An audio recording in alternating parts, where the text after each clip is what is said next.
Hello everyone, welcome to यज्ञ investment academy. मेरा नाम है निशित मोटवानी और आज हम एक बहुत ही यूनिक और स्पेशल कंपनी के बारे में बात करने वाले हैं in the speciality chemical space, जिसका नाम है clean science and technology limited. This is going to be another very long and deep break down for the company, so please bear with me as I go along. So without wasting any time, let's just dive straight into this.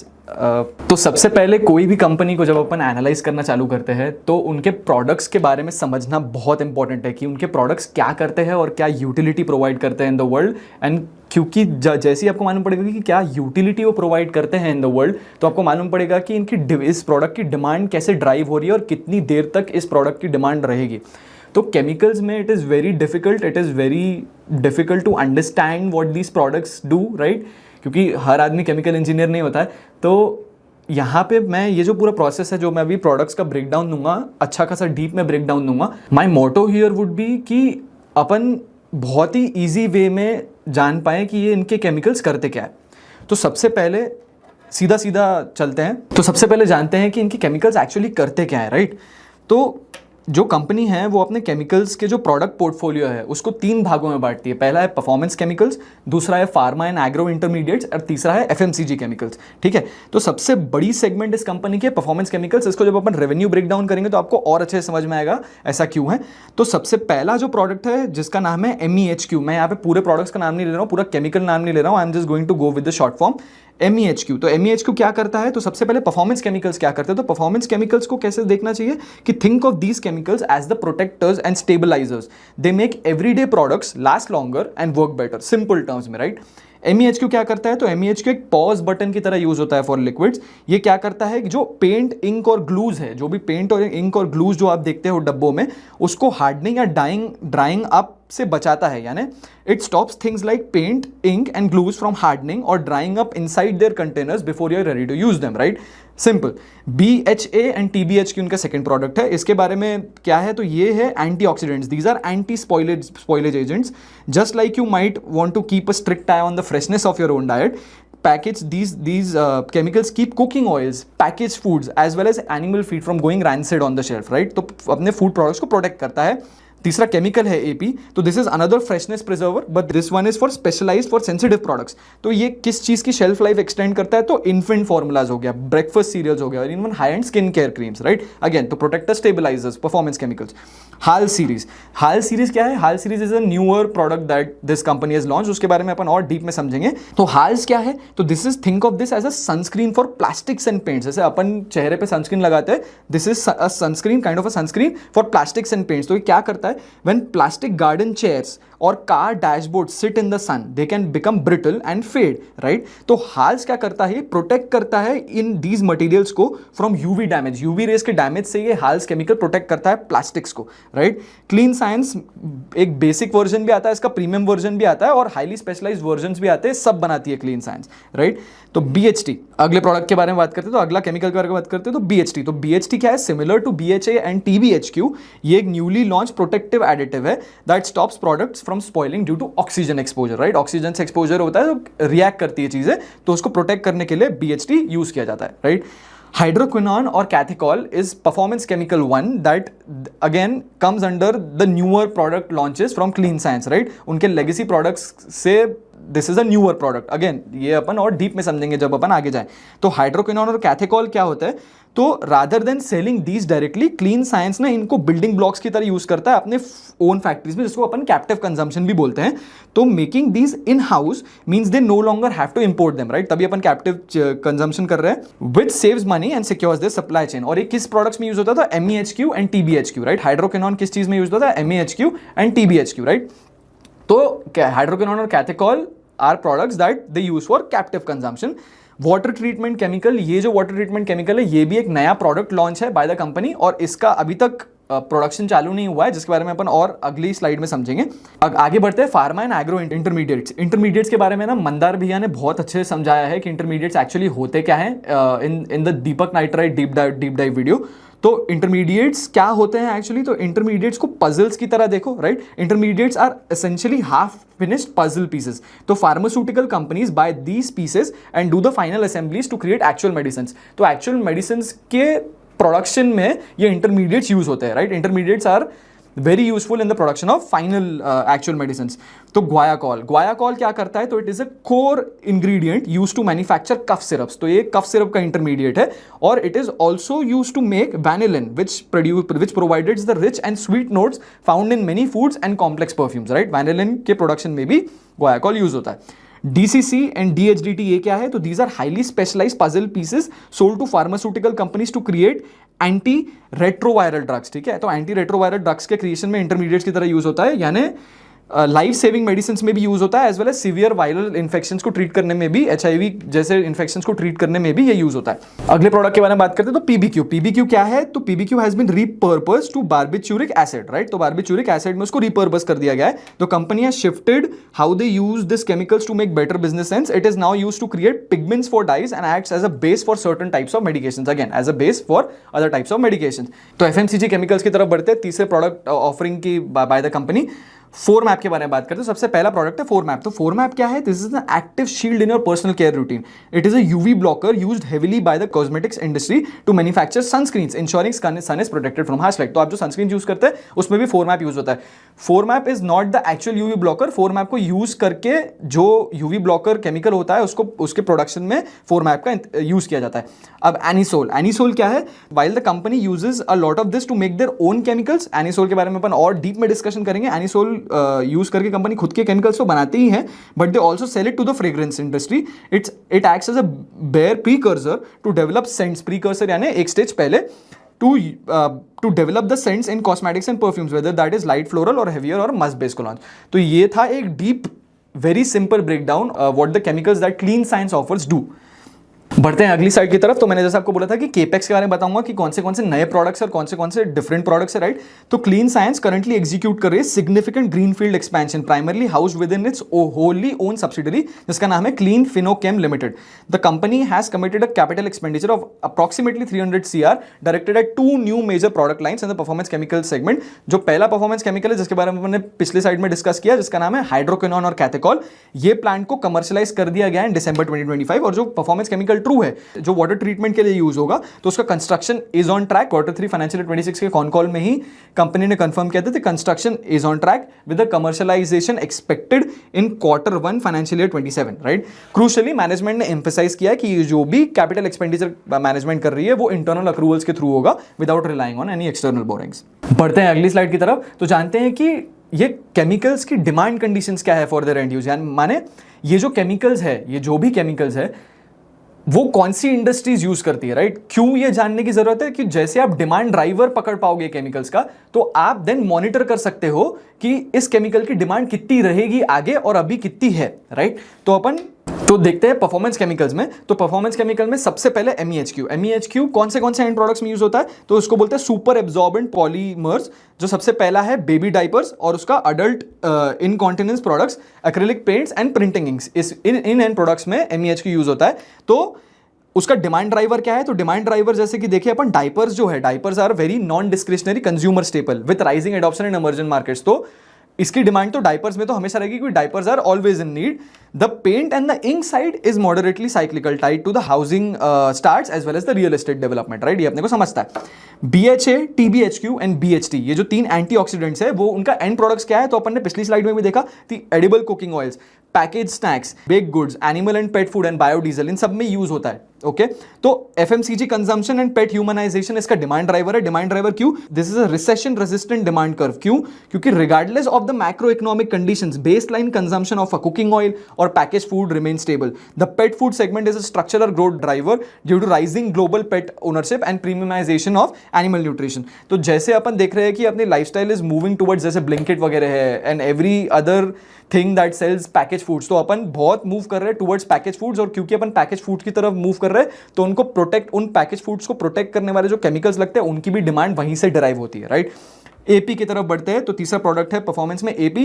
तो AP किसमें, premium infant formula जो अपन ने बताया, luxury anti aging skin care creams and breakfast cereals, इनमें use होता है। तो premiumization in personal care and nutrition इसका डिमांड ड्राइवर है। Demand is driven by rising middle class incomes and willingness to spend on high baby nutrition and premium cosmetics. It is a low niche, low volume but highly sticky demand profile. आप देख रहे होगी sunscreen वगैरह, moisturiser वगैरह सबको लगाने की इच्छा होती है, इवन एंटी एजिंग क्रीम्स।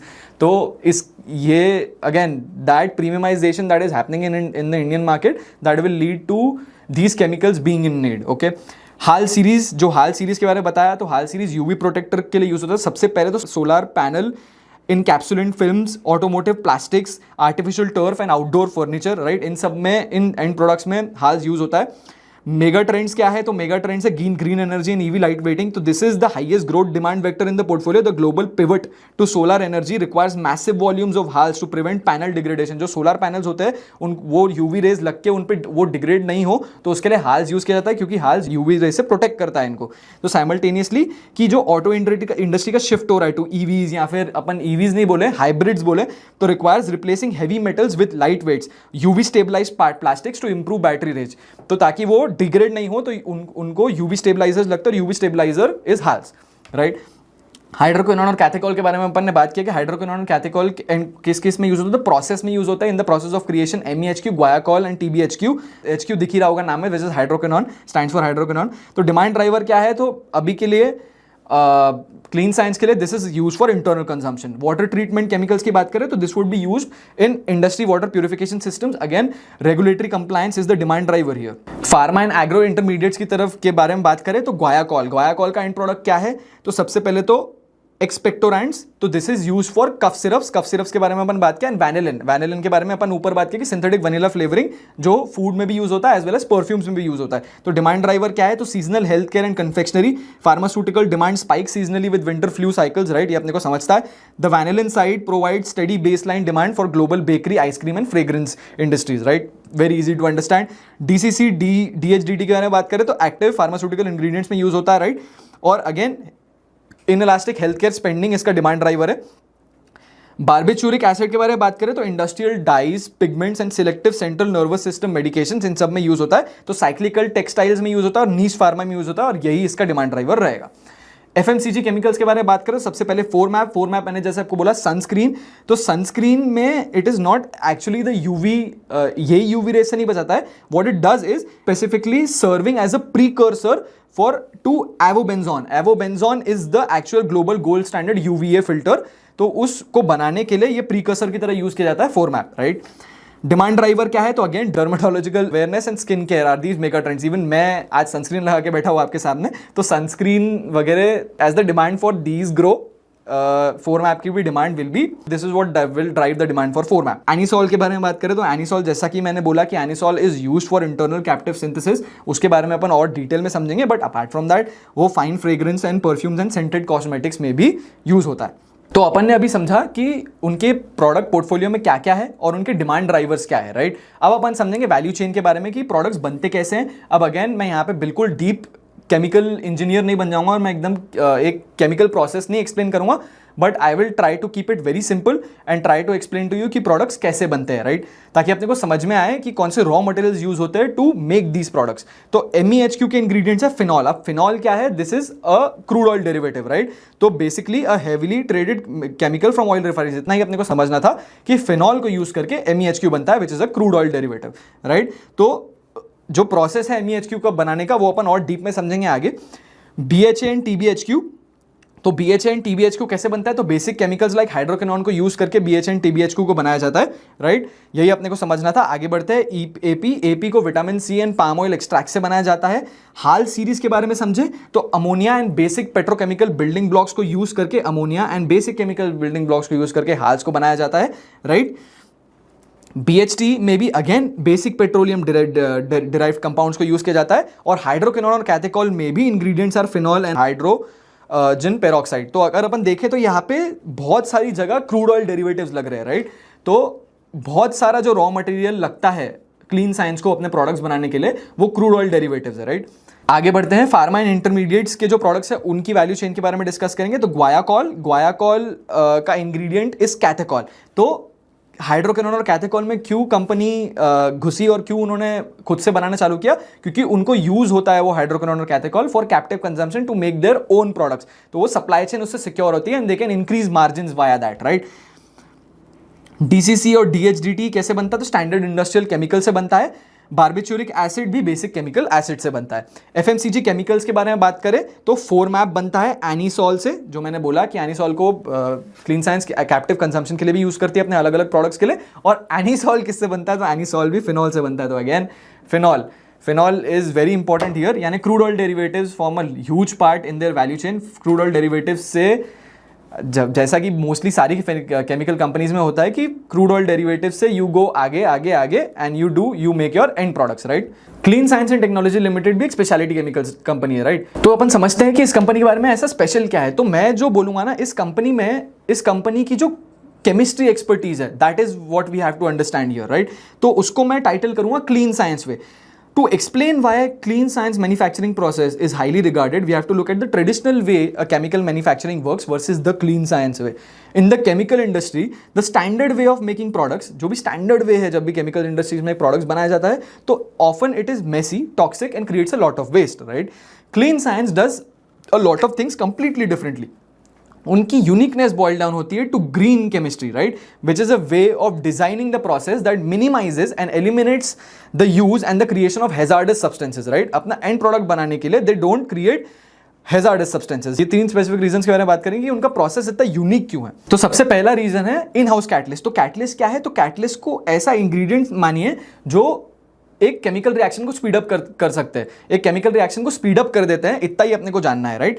तो ट्रेडिशनल वे क्या है? ट्रेडिशनल वे में कंपनी क्या करती है, एक तो standard off the shelf catalyst buy करती है जो सबको पता है, पूरी दुनिया को पता है, या फिर लिक्विड बेस्ड केमिकल रिएक्शंस करती है। अगर वो लिक्विड बेस्ड केमिकल रिएक्शंस करते हैं तो टॉक्सिक मटेरियल्स क्रिएट होना चालू हो जाते हैं। क्लीन साइंस का वे क्या है? तो they design and build their very own catalyst from scratch in the R&D labs. Because they invent the catalyst themselves, nobody else in the world knows their exact recipe. क्योंकि वो खुद के catalyst खुद बनाती है, तो दुनिया को नहीं पता वो कौन से कैटलिस्ट यूज करती है। Okay, this is why this is their biggest comparative advantage, क्योंकि जो वो कैटलिस्ट यूज करती है पूरी दुनिया को नहीं पता। It makes their productions incredibly cheap and highly efficient, right. Vapour phase technology, second reason is vapour phase, which is the game changer. This is where Clean Science अपनी मसल्स फ्लेक्स करता है when it comes to chemistry. तो traditional way क्या है? To make anisole companies normally use liquid phase technology, right. ये involve क्या होती है? तो इसमें हाईली टॉक्सिक लिक्विड केमिकल्स का यूज किया जाता है जिससे अपन एक एनीसॉल बनाते हैं। क्लीन साइंस क्या करता है? तो वो वेपर फेज टेक्नोलॉजी यूज करके एनीसॉल बनाता है, and they were the first company in India to commercialize this way. Instead of mixing dangerous liquids, what they do is they heat their raw ingredients. वो अपने जो raw ingredients को heat करके liquid से gas form में डालते हैं, और फिर they pass this hot gas over their secret solid catalyst. जो भी गैस है उसके थ्रू अपना कैटलिस्ट घुसाते हैं, and the chemicals react instantly. वो केमिकल्स रिएक्ट करके एनीसॉल बनाती है, और this is a pretty much pure anisole. यहाँ पे कोई भी टॉक्सिक बाय प्रोडक्ट नहीं बनता है, प्योर एनीसॉल बन रहा है, राइट। क्योंकि कोई टॉक्सिक लिक्विड्स नहीं यूज होते हैं, and there is almost zero chemical waste left over. It is a brilliant and elegant way to make chemicals. Again उससे उस वेपर फेज टेक्नोलॉजी के क्या बेनिफिट्स है? तो अपन देखते हैं कि जीरो लिक्विड डिस्चार्ज होता है और एटम इकोनॉमी रहती है। Because of their brilliant catalyst and vapour phase technology, clean science has achieved significant milestones in the chemical industry. Sulphur free products बनते हैं उनके, राइट। एटम इकोनॉमी का fancy way, this is just a fancy way of saying कि वो कोई भी ingredients waste नहीं करते हैं, राइट। जीरो लिक्विड डिस्चार्ज यहाँ पे, क्योंकि मैंने जैसे बोला कि वो गैस फॉर्म में बना के कैटलिस्ट पास कराते हैं, तो there is no liquid discharge in their processes. तो एक बस मेरे को समझाना था कि क्योंकि मैंने जैसे वैल्यू चेन में अपन ने देखा कि क्रूड ऑयल डेरिवेटिव्स यूज होते हैं क्लीन साइंस के केमिकल्स बनाने में। तो अभी जो यूएस ईरान वॉर हो रहा है उससे अपनी क्रूड ऑयल शॉर्टेज हो गई है, और क्रूड ऑयल के प्राइसेस भी बहुत फ्लक्चुएट हो रहे हैं, राइट। तो उससे अभी के लिए थोड़ा नियर टर्म में मार्जिन फ्लक्चुएशन दिख सकता है कि जहां पे उनको जो क्रूड ऑयल प्रोक्योर करना पड़ता है वो they are procuring at an expensive rate, right. But अपन आगे देखेंगे कि क्यों क्लीन साइंस एक बहुत अच्छी स्टैंडिंग में है कि ये जो क्रूड ऑयल का जो फ्लक्चुएशन हो रहा है प्राइस का, उसको हैंडल करने के लिए। Let's move on to the second slide of what's so special and different about this company. तो अपन एक देखेंगे कि चेकलिस्ट ऑफ फैक्टर्स जो ये कंपनी इवैल्यूएट करती है when looking into new chemistries and products, right. तो सबसे पहले तो ग्रीन केमिस्ट्री होना चाहिए, उसका टेक्नोलॉजी एज होना चाहिए। जो अपन ने देखा कि ग्रीन केमिस्ट्री यानी एटम इकोनॉमी होनी चाहिए। एटम इकोनॉमी मतलब they should not waste their ingredients, right. Also, they look for complex chemistries where they can develop a superior and proprietary catalytic process that gives them an edge over competitors. So they don't want to get in a dogfight with their competitors. They want to make things they want to make things in a way that is very special to them. Right. दूसरा import substitution play की तरफ देखते हैं, यानी a major screening factor is looking at import statistics to identify products where India is entirely dependent on imports. तो जहां पे भी India entirely dependent on imports है वो प्रोडक्ट्स को कंपनी टारगेट करती है। हाई मार्जिन पोटेंशियल होना चाहिए, जो अपन देखेंगे इस कंपनी के मार्जिन इतने स्ट्रांग है। लिमिटेड ग्लोबल कंपटीशन रहना चाहिए, राइट। तो they should be they want to target those chemicals where there are not too many people. Time होना चाहिए, एड्रेसेबल, गुड एड्रेसेबल टाइम होना चाहिए, और स्ट्रैटेजिक अलाइनमेंट एंड स्केलेबिलिटी होनी चाहिए। यानी केमिकल्स को सिर्फ एक बार नहीं बनाना है, ये केमिकल का प्रोसेस ऐसा होना चाहिए कि they can create it again and again and again. तो जैसा कि मैंने आपको पिछले स्लाइड में बताया कि company focuses on import substitution, company wants to be in दो स्पेसेस जहां पे बहुत सारे प्लेयर्स नहीं है। तो जो कंपनी अपने इन्वेस्टर प्रेजेंटेशन में अपने प्रोडक्ट्स के बारे में बताती है, तो let's see that and see how they have proven themselves, right. कि परफॉर्मेंस केमिकल्स में देखो, आप कोई भी प्रोडक्ट देख लो, चाहे परफॉर्मेंस में हो, चाहे फार्मा एंड एग्रो, चाहे एफएमसीजी में हो, या तो वो #1 ग्लोबली प्रोड्यूसर है, #1 इंडिया प्रोड्यूसर है। तो जो भी वो कंपनी बोलती है वो करती है ट्राई करने का, right. They want to make these special products जहां पे बहुत सारे प्लेयर्स नहीं है और जहां पे they can be renowned for what they produce. Revenue analysis के बारे में बात करेंगे। अभी अपन ने पूरा प्रोडक्ट्स का बहुत अच्छे से डिटेल में समझा, अब अपन रेवेन्यू एनालिसिस के बारे में बात करेंगे कि उनके जो सबसे ज़्यादा उन ऐसे कौन से प्रोडक्ट्स है जो सबसे ज़्यादा बिकते हैं, राइट। तो रेवेन्यू एनालिसिस में performance chemicals forms the majority part of the revenue. As of 9 months financial year 26, 76% of their revenue has come from performance chemical, और historically भी ऐसा ही रहा है। performance chemicals have dominated in creating revenue for this company. Revenue mix geographically देखें तो well diversified, right? This is a company that not only sells to India, they also sell globally. 62% अगर आप देखो 9 months financial year 26 में 62% export किया है, जहाँ पे अमेरिका में 19% है, यूरोप में 14% है, चाइना, इवन चाइना में they supply 20%, and also rest of the world में 9% है, इंडिया में 38%, राइट। तो this is a globally diversified player. तो कंपनी रेवेन्यू बाय प्रोडक्ट्स नहीं देती है कि कौन से प्रोडक्ट्स सबसे ज्यादा कंट्रीब्यूट करते हैं टू द रेवेन्यू, बट अपन कॉन कॉल्स के थ्रू समझ सकते हैं कि कौन से ऐसे प्रोडक्ट्स हैं जो सबसे ज्यादा उनकी रेवेन्यू कंट्रीब्यूट करते हैं।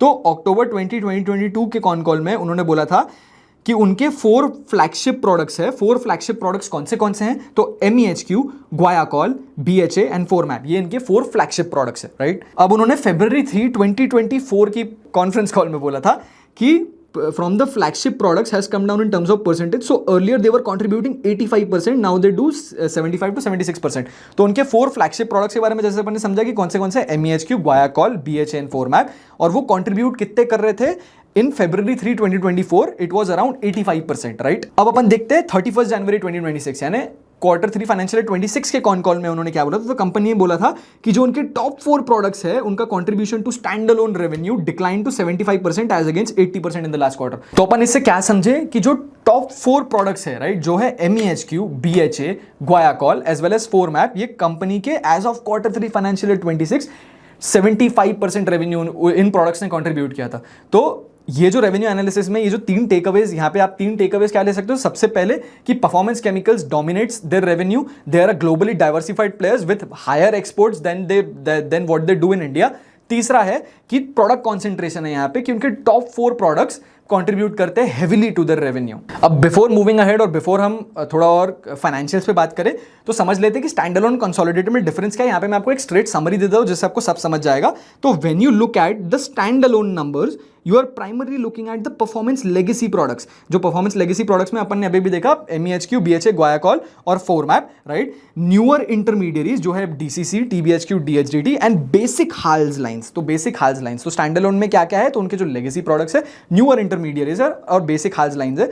जो कंसोलिडेटेड नंबर्स है, कंसोलिडेटेड नंबर्स में इंक्लूड करते हैं वो एडवांस्ड हाल्स सीरीज, हाइड्रोक्विनोन और catechol and the upcoming water treatment chemicals which are housed in the clean CFSL, CFCL subsidiary. तो बेसिकली समझते हैं कि जो जब भी मैं कंसोलिडेटेड नंबर्स की बात कर रहा हूं तो उसमें एडवांस्ड हाल सीरीज, परफॉर्मेंस केमिकल 1 जिसका नाम है हाइड्रोक्विनोन और कैथेकॉल, और परफॉर्मेंस केमिकल 2 जो है वाटर ट्रीटमेंट केमिकल, इसको मैं इंक्लूड करके बात कर रहा हूं जब भी मैं कंसोलिडेटेड नंबर्स बोलूंगा। और जब भी मैं स्टैंड अलोन नंबर बोलूंगा तो ये तीन प्रोडक्ट्स को आप हटा देना अपने दिमाग से। आगे बढ़ते हैं, बिजनेस मॉडल और सस्टेनेबल मार्जिन्स के बारे में बात करेंगे। तो क्लीन साइंस, जैसा मैंने बोला कि ग्रीन केमिस्ट्री और एटम इकोनॉमी पे बिल्ड है। Are they perfectly backward integrated from scratch? No, of course they are not. They do not manufacture from absolute scratch, right? They do not drill oil. They basically purchase widely available commodity chemicals such as phenol, acetone, ammonia and acetic anhydride. However, from those basic commodities upwards, आगे जब वो specialize products बनाते हैं, they are highly backward integrated which is also their core competitive advantage, जो अपन ने ऊपर बात किया था। तो लेगेसी प्रोडक्ट्स के लिए क्या करते हैं, purchase phenol to manufacture anisole via the vapour phase technology, इसके बारे में और अपन समझेंगे आगे।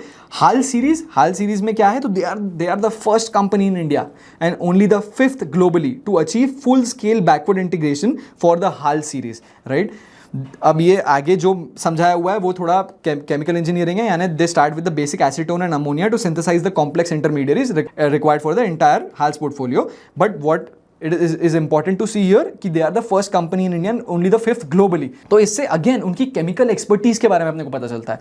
रीसेंट इंटीग्रेशन के बारे में अपन ने बात किया है ऑलरेडी पीछे, कि उन्होंने कमर्शियलाइज किया था उनका प्लांट 1 हाइड्रोक्विनोन और कैथेकॉल, जिससे वो लोग अपने और एंड प्रोडक्ट्स जो केमिकल्स को यूज करके वो लोग अपने एंड प्रोडक्ट्स बनाएंगे। तो इससे भी वो लोग बैकवर्ड इंटीग्रेशन, उनका बैकवर्ड इंटीग्रेशन और स्ट्रांग हो जाएगा। आगे बढ़ते हैं, सस्टेनेबल मार्जिन्स के बारे में बात करेंगे। तो मार्जिन्स डिफर करती है significantly across the product portfolio. The company's profitability is a blend of highly lucrative legacy cash cows, जो अपन ने देखा लेगेसी प्रोडक्ट्स जो थे उनके, right, 4 flagship products and scaling newer products.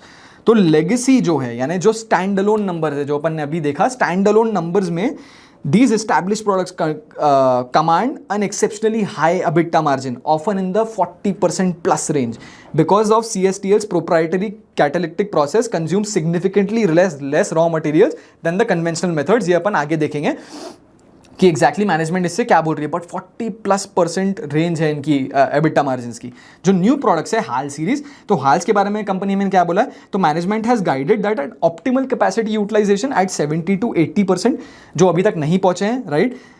The sustainable EBITDA margin for the entire HALS portfolio will be 25%, right? But while they initially launched basic grades, उन्होंने basic HALS portfolio, basic grades release की थी in the HALS portfolio, with they had lower realizations. They're actively commercializing complex grades. Basic grades की margins कम है, but जो higher grades है HALS की, उसकी margins are good and they scale to nearly 35%। Blended company margin, यानी consolidated basis पे company की margin कैसी दिख सकती है इन द फ्यूचर, उसके बारे में भी कंपनी ने कमेंट किया था। एज द लोअर मार्जिन, जो उसके लेगेसी प्रोडक्ट्स है उससे थोड़ा सा लोअर मार्जिन है हाल्स बिजनेस में, तो उसका जैसे स्केल अप होता है और वो कंट्रीब्यूट करेगा more to the top line, it will naturally dilute the 40% plus standalone margins. However, the management has guided that the sustainable consolidated EBITDA margins will remain robust at approximately 40% in the financial 27. So 40% is again incredible EBITDA margins. In the specialty chemical space, producing margins that are consistently 30 to 45% की range में, 30 to 45% की range में जो इनकी EBITDA margins रही है, this is very unique। और ये ना एक प्रूफ है कि जो ये इनक्रेडिबल वर्क कर रहे हैं, इनके ग्रीन प्रोसेसेस के साथ जो इनक्रेडिबल वर्क कर रहे हैं, उसका प्रूफ है। जो मैंने आपको बोला था कि मार्जिन्स के बारे में, तो कंपनी ने कॉन कॉल में बोला था, so at the company level we are looking at 40% EBITDA margins because it's not only HALS, the pharma intermediates as well as the performance chemical 1 which is more margin accretive compare to HALS will lead to better margins at the company level. So we look forward to 40% EBITDA margin at the consolidated level. ये इन्होंने quarter for financial year 25 के cone call में बोला था, और that's for financial year 26-27, right. तो एक बार देख लेते हैं, प्रूफ देख लेते हैं कि उनकी एक्चुअली 40% मार्जिन है। तो स्टैंड अलोन जैसे आप देखो तो उनकी margin have flickered because of the raw material cost. जो मैंने बोला, क्रूड ऑयल डेरिवेटिव से इनके बहुत सारे केमिकल्स बनते हैं, तो क्रूड ऑयल फ्लक्चुएट होगा, तो ऑफकोर्स इनकी मार्जिन भी फ्लक्चुएट होगी। But look at there margin, 44%, 45, 42, 44, 43, 46, 44 and 40, right? The standalone margins are have always been above 40%, which is incredible। तो उनके जो दो बेसिक सबसे बड़े कॉस्ट है in their profit and loss is raw materials, right, और दूसरा पावर एंड फ्यूल का कॉस्ट है इनका। तो पावर एंड फ्यूल क्योंकि इनको अपने केमिकल्स बनाने रहते हैं, उसके लिए पावर एंड फ्यूल लगा। कंसोलिडेटेड मार्जिन्स की तरफ देखें तो आप देखोगे कंसोलिडेटेड में थोड़ा सा मार्जिन्स थोड़ी गिर रही है, राइट। तो अगर अपन देखें कि 9 मंथ फाइनेंशियल ईयर 26 में कंपनी की margins have been at 43.9% stand alone margin, incredible again.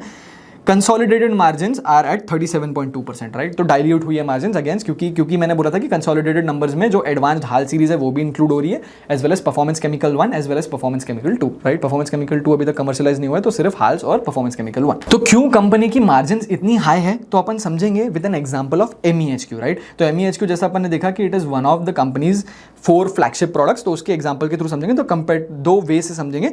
तो most of the world manufactures MEHQ starting with the basic chemical called phenol and turning it into hydroquinone, then they react this hydroquinone with methanol to get MEHQ. ये process बहुत ही simple sound करता है, no, but इसमें कैथेकॉल का issue आ जाता है, as well as this is a liquid technology, right. Liquid chemicals को रिएक्ट करके बनाया तो this can also lead to toxic materials, right. तो प्रॉब्लम क्या है ना, एक ट्रेडिशनल केमिकल रिएक्शन में to turn phenol into hydroquinone you cannot make pure hydroquinone, उससे एक बाय प्रोडक्ट बनता है कैथेकॉल.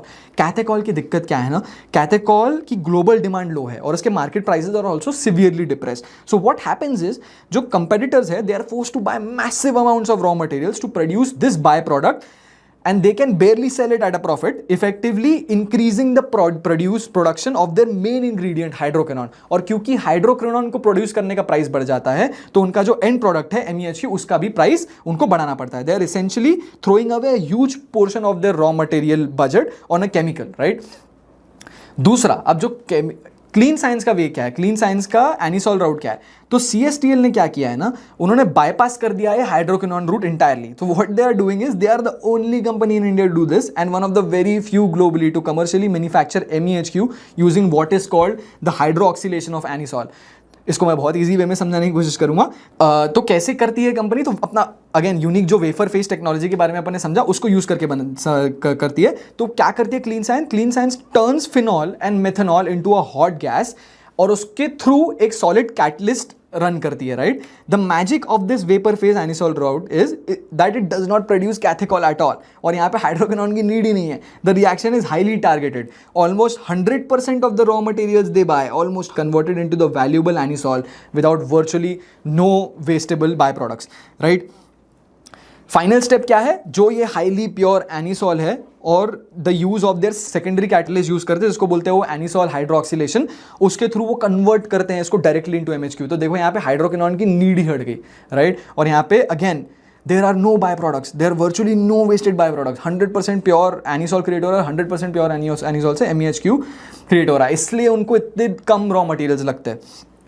अब what is the summary here कि although anyone can make these products, Clean Science competitive advantage lies in their green process. They are one of the only companies globally to manufacture anisole using the vapor phase technology. Competitors who make MEHQ, BHA, guaiacol must buy anisole on the open market. Clean Science क्या करती है, makes it captively at a lower cost than their peers using the original route, right. जो उनके peers है वो original route use करे, Clean Science अपना Clean Science वे use कर रही है. They develop proprietary catalyst in-house. These catalysts are difficult for the competitors to replicate and it shows the expertise of CSTL in their chemistry, right. भा का भी समझते हैं, BHA. Traditional global BHA manufacturing uses dimethyl sulfate, a highly toxic reagent. Clean science ने replace कर दिया है इसको इंटायरली विद द कैटालिटिक राउट. जैसा मैंने बोला कि वो कैटलिस्ट का यूज करते हैं अपने हर रिएक्शन में. This isn't just greener, it also means no hazardous waste disposal cost, higher tighter environmental complex and lower regulatory risk, जो इनको फ्यूचर में हेल्प मिलेगी as we move towards a greener future. तो ये कंपनी ने भी अपना जो competitive advantage raw material confirm किया था. सिद्धार्थ सिक्ची सर ने बोला था कि because our raw material costing is 30%, but the other producers of MEHQ do not operate at such high margins. Their raw material could be costing at 70%. So there is a steep increase in the price of raw materials. तो company ने भी confirm किया है कि जो उनका way of making anisole है और जिससे वो MEHQ बनाते हैं फाइनली, उनके रॉ मटेरियल्स बहुत ही कम कंज्यूम होते हैं. ग्रोथ के बारे में बात करें, ग्रोथ प्रोस्पेक्ट्स के बारे में बात करें क्लीन साइंस की, तो क्लीन साइंस की ग्रोथ समझने के पहले सबसे अपने को देखना चाहिए कि उनकी लेवरेज पोजीशन क्या है. तो debt position, there is no debt in the company is completely debt free, right. Growth के बारे में बात करें तो ग्रोथ कहाँ से आएगी, ऑर्गेनिकली आएगी या इनऑर्गेनिक. ऑर्गेनिक मतलब उनके जो प्रोडक्ट पोर्टफोलियोज है उससे ही आएगी, या फिर वो लोग दूसरी कंपनीज एक्वायर करने के बारे में सोच रहे हैं, which is inorganic. The management is highly focused on organic growth as their primary engine. Future growth will be driven by expanding their TAM through their in-house R&D processes and innovation. तो वो highly focused है on rising organically, right? और import substitution opportunities in India के बारे में वो देखते रहते हैं हमेशा, right? While also expanding their export footprints across global geographies.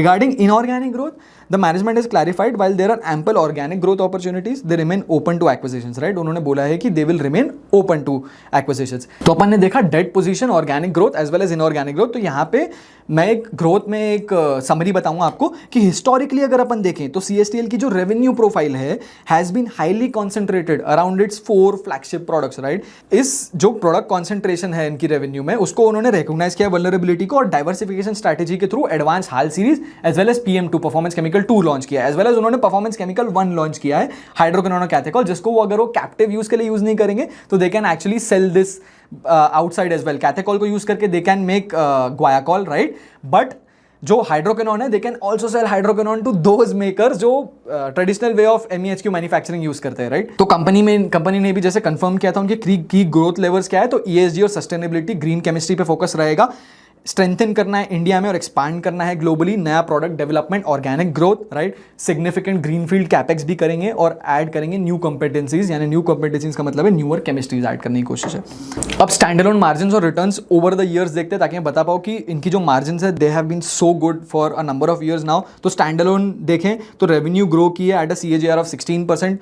EBITDA में अगर आप देखो, अगर उनकी मार्जिन्स देखो again 51%, 44%, 43%, 43%, 44%, and standalone margins have been near about 44% in 9 months financial 26 as well. PAT भी ग्रो किया है, राइट।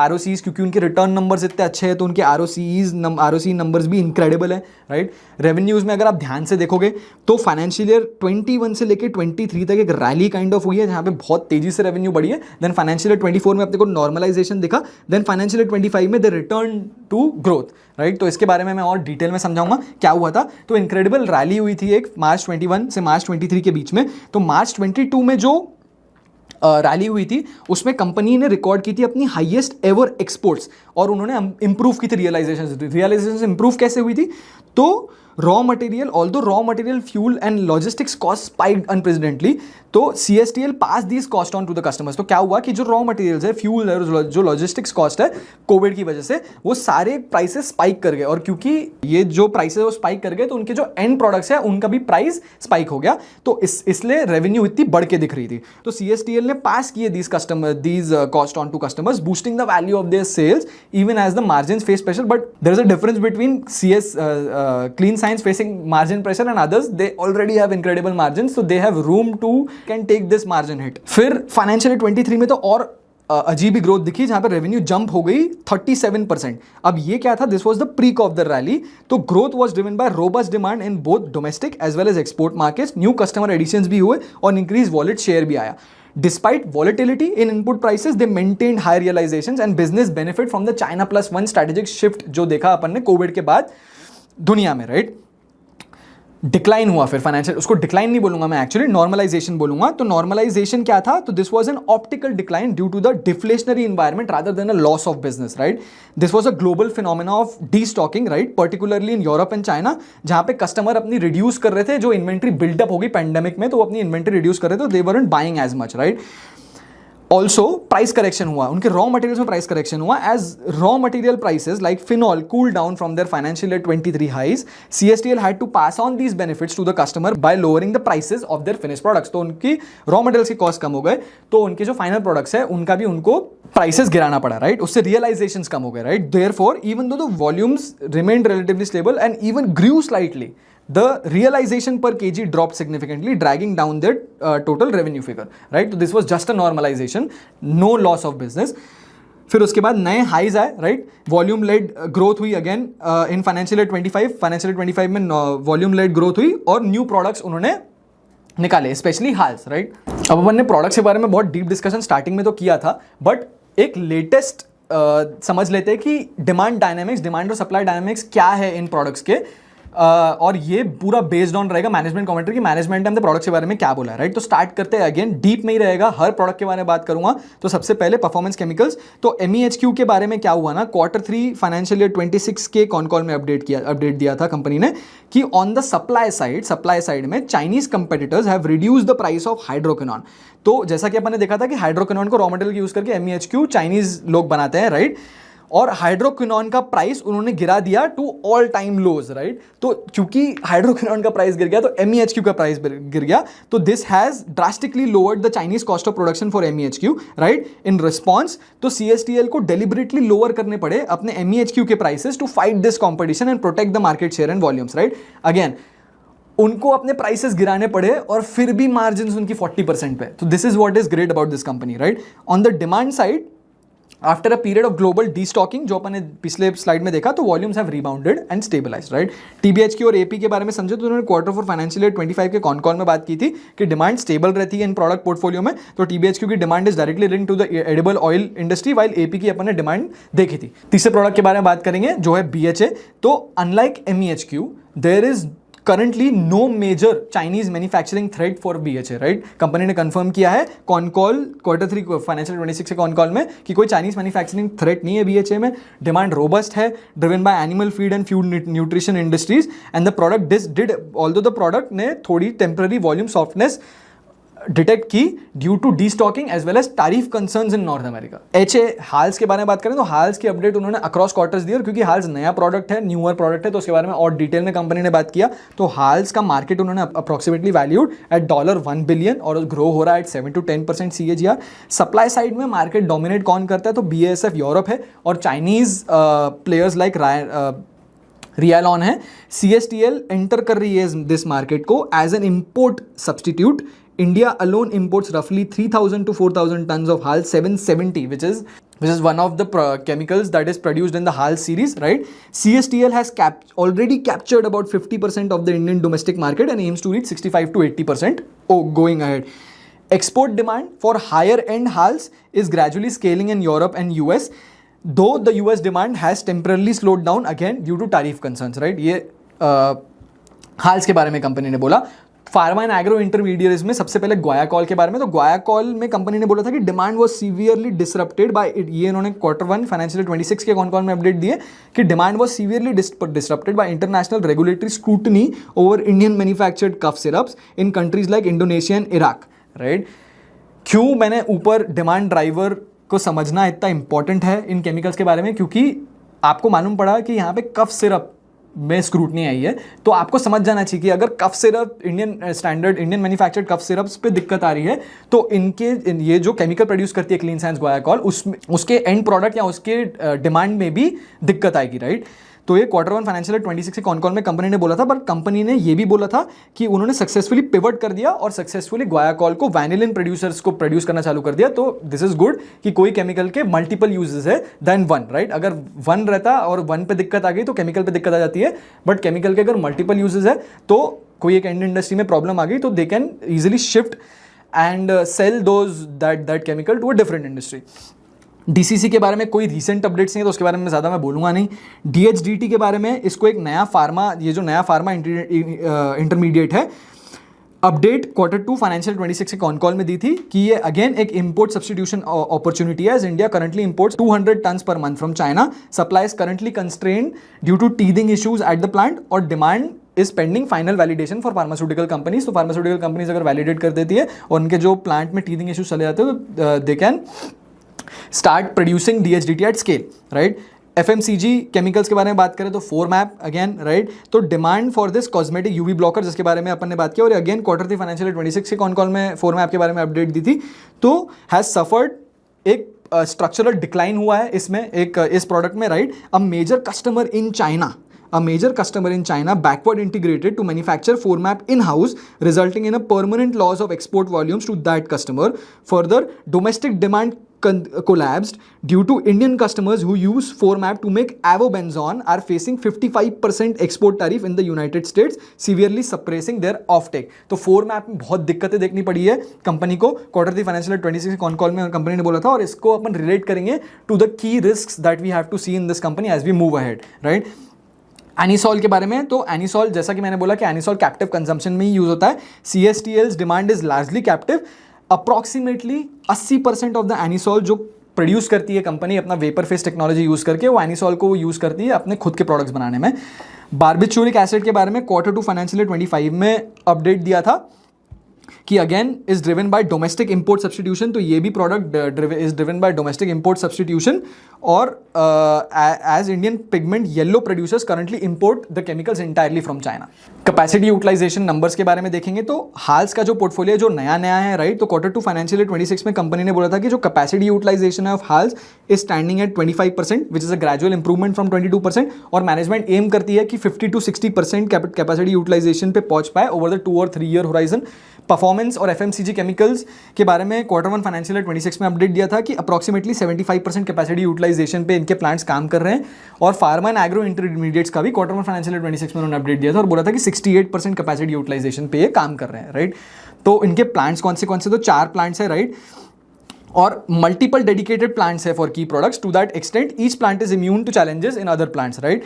इंडिपेंडेंट प्लांट है फॉर कैटलिस्ट और हर यूनिट में एक सेपरेट R&D फैसिलिटीज है जहां पे वो अपनी केमिस्ट्री पे फोकस कर सके। एक इंपॉर्टेंट चीज हाल्स के बारे में कंपनी ने बोला है कि they commercialise the largest facility for HALS from India, right. और this is also in total area terms में देखें तो सबसे इनका जो हाल्स की जो फैसिलिटी है वो सबसे बड़ी है in terms of total area.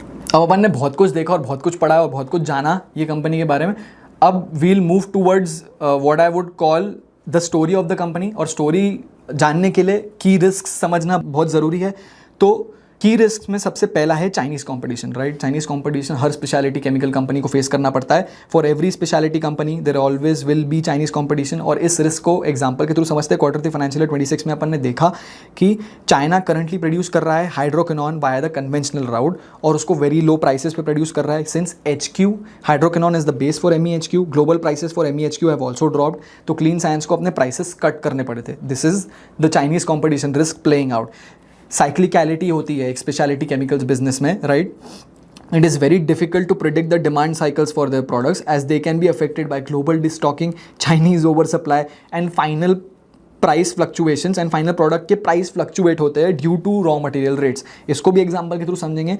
तो for example in financial year 25 even though Clean Science reach their highest volumes ever growing by 25% year on year, उनकी volumes 25% year on year grow की। 8% of that was eaten by lower realisation leading to 17% year on year revenue growth.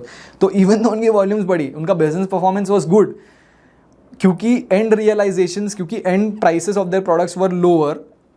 इसकी वजह से उनकी जो absolute growth हुई वो 17% हो गई, राइट। So predicting the top line revenue is therefore a bet on their final product prices link to various चीज़ें जो दुनिया में होती है and link to key inputs and not just their business performance, right. Backward integration की भी risk है जैसा कि मैंने देखा क्योंकि कंपनी चाइना में उनका मार्केट है, right. In Q2 financial year 26 CSTL admitted to losing market share to a specific FMCG product जो अपने को पता है अभी फोरमैप है, राइट। ये हाईलाइट क्या करता है? तो ये हाईलाइट करता है risk where large customers specially in China might develop their own manufacturing capabilities अगर उनको टेक्नोलॉजी एक्सेसिबल हो जाती है और if they seek supply security. Fourth की रिस्क के बारे में बात करेंगे तो फोर्थ की रिस्क में domestic competition from Vinati Organics. तो there will be, Vinati Organics करके एक कंपनी है जिसने अनाउंस किया है कि they will try to move into the products that CSTL is producing. There will be domestic competition from Vinnati Organics who had their MEHQ and Guaiacol plant come live in financial year 25. The company, ये जो company है Vinnati Organics वो conduct करती है conference call once in a year at the end of the financial year और investor presentation ही नहीं है। तो करंटली कहाँ स्टैंड करते हैं, जब मैं वीडियो बना रहा हूँ उस दिन पे कहाँ स्टैंड कर रहे थे तो वो अभी तक नहीं पता है। ऑल्सो ये भी नहीं पता है कि विन्नति कैसे मैन्युफैक्चर कर रही है MEHQ Guaiacol को, क्या वो विन्नति एनिसोल बनाएगी through CSTL's vapour phase technology catalyst use करके काम करेगी, ये भी अपने को अभी नहीं पता है, जो होपफुली अपने को फाइनेंशियल ईयर 26 के एंड के जो कॉन्फ्रेंस कॉल है विन्नति ऑर्गेनिक्स के उसमें मालूम पड़ेगा। फिफ्थ रिस्क जो अपन पहले भी देख चुके हैं पोर्टफोलियो कॉन्सेंट्रेशन रिस्क है। Right now clean science revenue is top heavy relying primarily on a handful of legacy products. तो ये भी एक रिस्क है जो अपने को देखना है, जिसके बारे में जिसको अपने को मॉनिटर करते रहना है कंटिन्यूअसली, राइट। एक अच्छी बात है पोर्टफोलियो कॉन्सेंट्रेशन रिस्क में कि कंपनी को मालूम है और कंपनी ऑर्गेनिकली ग्रो करने के तरीके देख रही है और नए प्रोडक्ट्स में एंटर करने की कोशिश कर रही है। विन्नति ऑर्गेनिक्स की कॉन कॉल्स में बता देता हूँ कि विन्नति ऑर्गेनिक्स ने क्या बोला था। तो फरवरी 12, 2024 के कॉन कॉल में बोला था कि नाउ विन्नति ऑर्गेनिक्स का जो VOPL है, वीरल Organics private limited, which is 100% owned subsidiary, a setup of manufacturing niche specialty chemicals. We have lined up a total capex of approximately 480 crores, mainly consisting of products MEHQ Guaiacol, 4-methoxyacetophenone, which is Formap, as well as Anisol, right? तो विन्नति Organics ने जैसा जैसा बोला कि वो लोग capex कर रहे हैं 12 फरवरी 2024 को बोला था और जो फाइनेंशियल 25 के एंड में जो कॉन कॉल करते हैं तो एक और अपडेट हुई थी कि सो VOPL में we have started with the MEHQ and Guaiacol plant, right. We did face some initial teething troubles. MEHQ is a raw material for a product, जो प्रोडक्ट विन्नति बनाती है उसके प्रोडक्ट का रॉ मटेरियल की तरह use होता है MEHQ and presently we are producing MEHQ for captive consumption. उन्होंने ऐसा भी बोला था कि वो कैप्टिव कंजम्पशन की तरफ कैप्टिव कंजम्पशन में यूज़ कर रहे हैं MEHQ को. We are also going to further process to use MEHQ in butylated hydroxy anisole, right, which is BHA, which is also value added product out of that, right. तो VOL में उन्होंने financial 25 के cone में confirm किया कि वो MEHQ produce कर रहे हैं और MEHQ से आगे और डाउनवर्ड BHA में जाने की भी कोशिश करेंगे, राइट. और उन्हें ये भी बताया कि जो 4-methoxy एसिटोफेनॉन है as well as backward integration into anisole वो भी स्टार्ट हो जाना चाहिए नेक्स्ट क्वार्टर में. ये उन्होंने अपडेट दी थी फाइनेंशियल 25 में, राइट. फाइनेंशियल 25 के एंड वाले प्रेस कॉन्फ्रेंस कॉल में. तो क्वार्टर ऑफ फाइनेंशियल 26 में उनकी ये production of 4-MAP as well as anisole start हो जाना चाहिए.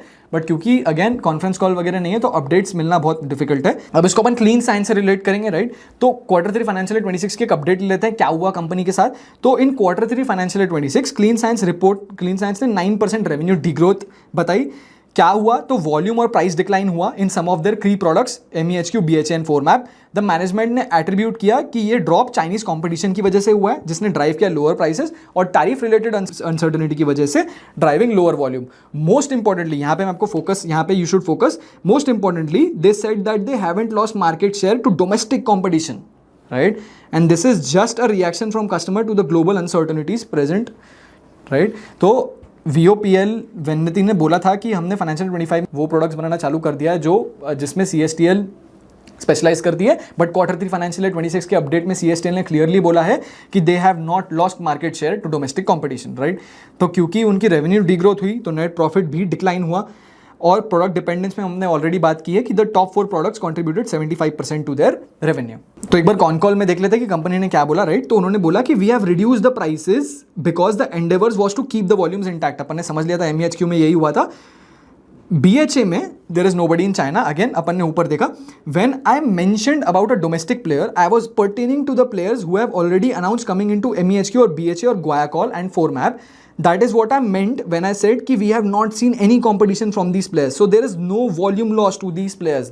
This is the important thing that I want you to take notice कि कोई भी volume loss नहीं हुआ है to domestic competition. तो वो जो एक रिस्क है विन्नति ऑर्गेनिक्स की वो अभी तक प्ले आउट होना चालू नहीं हुई है.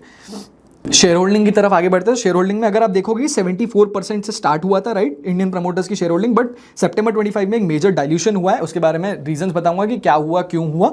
DIS की होल्डिंग देखो तो 19.76% विच इज वेरी हेल्दी.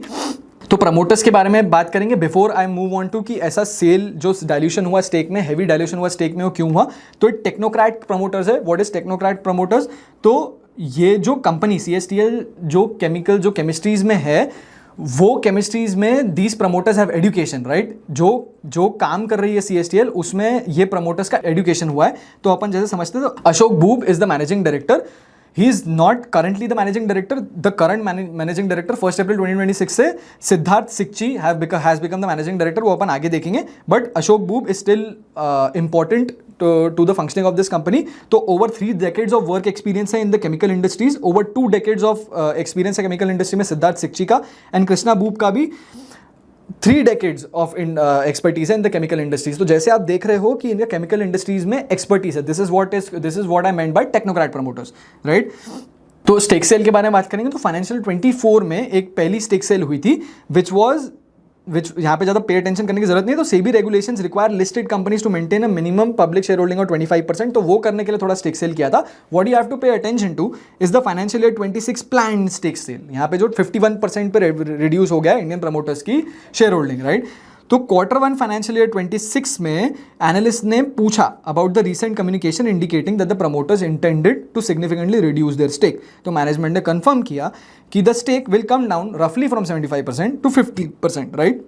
ये 24% का डाइल्यूशन है. कि ये क्यों किया, एनालिस्ट ने क्लियरली जब उनसे पूछा कि ऐसा क्यों 24%, बहुत सारा है ये, तो 24% जो आप स्टेक डाइल्यूट कर रहे हो क्यों कर रहे हो.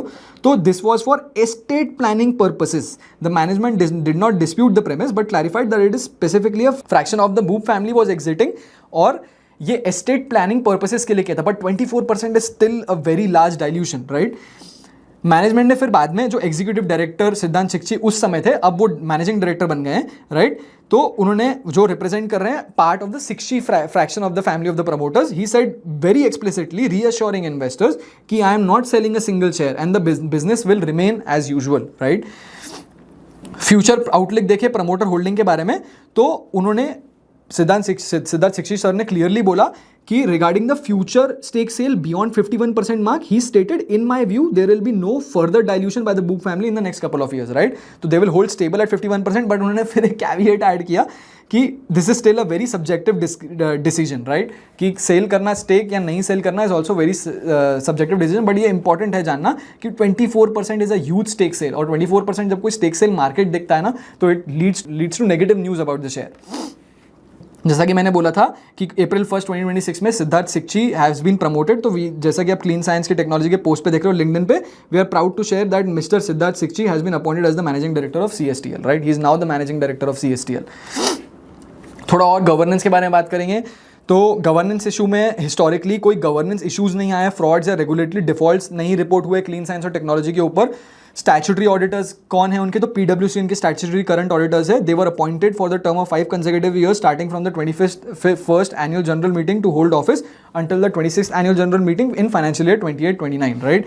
दे रिप्लेस प्रीवियसली लॉन्ग टर्म जो ऑडिटर्स थे उनके BSR, उनका second 5-year term 21st AGM में खत्म हो गया था, right.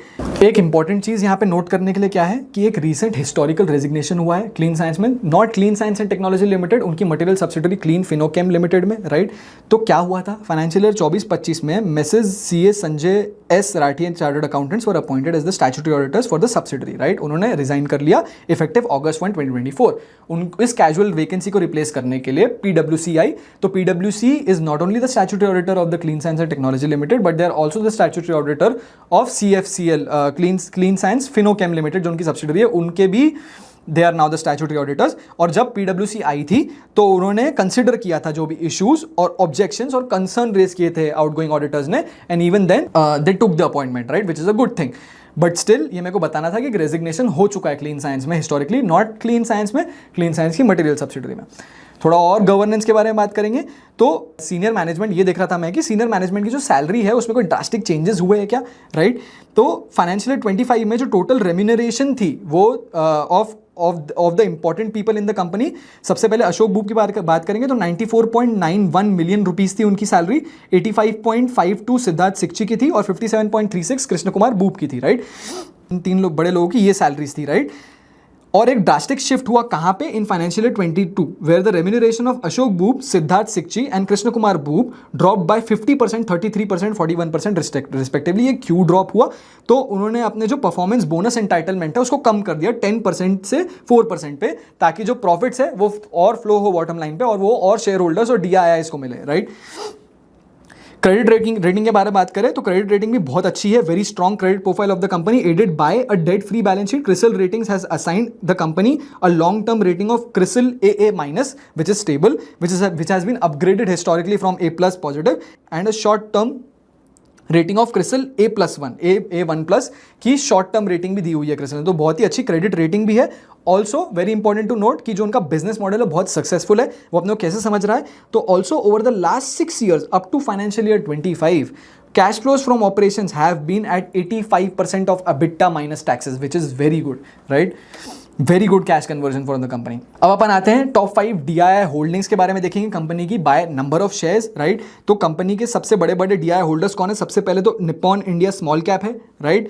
Nippon India multi cap, then JM flexi cap है, HDFC large and mid cap fund है और बंधन इंफ्रास्ट्रक्चर फंड है. तो very good AMCs have invested in this company. और अगर आप सोच रहे हो कि मेरे को कैसे मालूम पड़ा, तो हमारी वेबसाइट investindia.in पे फंडोमीटर करके एक प्रोडक्ट अवेलेबल है. उस फंडोमीटर में you can go and check stocks mutual fund holding. जो आप स्टॉक्स होल्ड करते हो उन स्टॉक्स को कौन से म्यूचुअल फंड ओन करते हैं तो आप चेक कर सकते हो. Please do check out Fundometer on investindia.in. अब अपन डिस्कस करते हैं वैल्यू पे. अपन ने कंपनी में बहुत डिटेल में बात किया, अब अपन स्टॉक स्पेसिफिक बात करेंगे और वैल्यू पे बात करेंगे. तो यहाँ पे अगर आप देखो कि जो करंट है, यानी ये वैल्यू किया गया एज ऑन 13 अप्रैल 2026 के दिन पे वैल्यू किया गया है. तो PE रेशियो कंपनी का उस दिन है 28, राइट. PE रेशियो 28 है और EV to EBITDA ratio is 19, which है, अगर आप देखो मीडियन नंबर से कंपेयर करो तो median over 5 years has been 55 and 38. जो PE रेशियो और EV टू EBITDA नंबर से उसमें इतना स्टीप डिक्लाइन हुआ है, वो क्यों हुआ है वो आपको बताऊंगा. तो historically Clean Science has commanded premium PE and EV to EBITDA multiples, which was justified by their unique technological moat, जो अपन ने बहुत डिटेल में समझा, and the exceptional margin profile within the Indian speciality chemical space. However the market is currently punishing them. क्यों punish कर रहे हैं? तो following the expected normalisation in financial year 24 and 25, the growth in the first 3 quarters of financial year 26 missed expectations, right.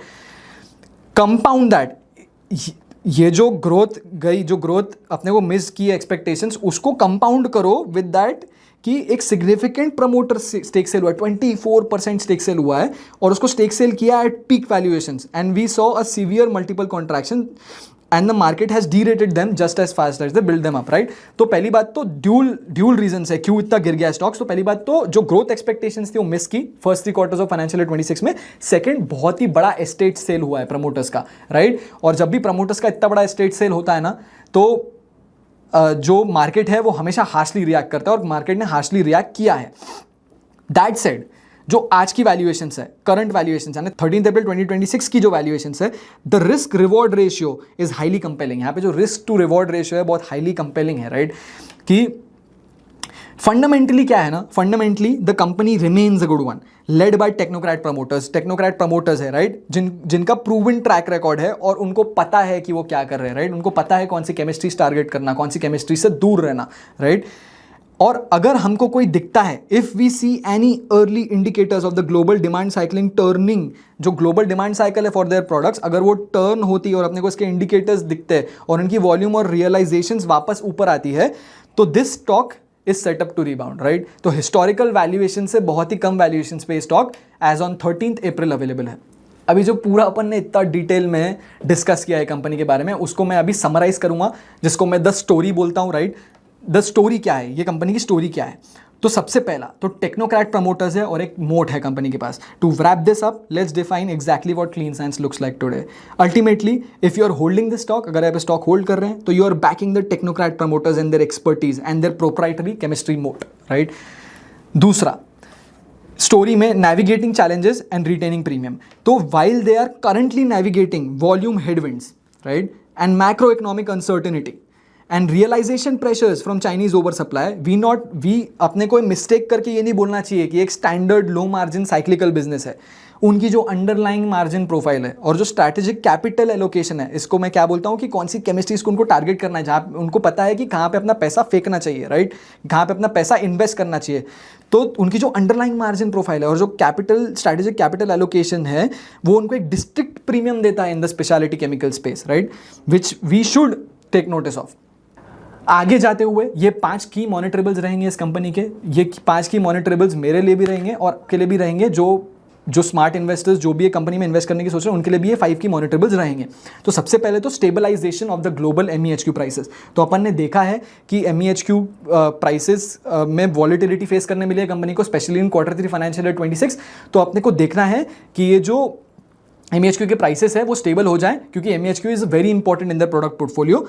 Settle down हो जाए macro economic uncertainties, वो भी अपने को देखना है. US Iran war as well as US tariffs, right, the company is not immune to them. Capacity utilisation and client offtake at their new HALS and their new performance chemical facilities. तो जो ये लोग ने capex किया है into their newer products, तो कितना demand देखने मिल रहा है, राइट, और कितना capacity utilisation they are reaching, right. On the ground developments देखनी पड़ेगी अपने को regarding Vinati's domestic market entry. तो अपने को समझना पड़ेगा कि विन्नती क्या डोमेस्टिक मार्केट शेयर ले रही है क्लीन साइंस से. Also any further promoter stake sale that could cap upside momentum. तो अगर कंपनी का बिजनेस बहुत ही अच्छा परफॉर्म कर रहा है, बट एक और सेल हो गई प्रमोटर की तरफ से, तो थोड़ा अपसाइड मोमेंटम जो देखने को मिलेगा स्टॉक में वो कैप हो सकता है. तो अपने को ये भी मॉनिटर करते रहना है कि कोई प्रमोटर स्टेक सेल ना हो. और इसी के साथ हम आज का ये वीडियो खत्म करेंगे on clean science and technology limited. Thank you for listening to me, thank you for bearing with me. अगर आपको ये deep dive in this company पसंद आया होगा तो प्लीज़ लाइक कीजिए और प्लीज़ ये वीडियो शेयर कीजिए. और ऐसे ही अगर आपको कंपनी स्पेसिफिक डीप डाउन्स चाहिए तो प्लीज़ कमेंट्स में हमको बताइए कि आपको कौन से कंपनीज़ के बारे में ऐसे डीप डाइव्स चाहिए, right. Thank you so much.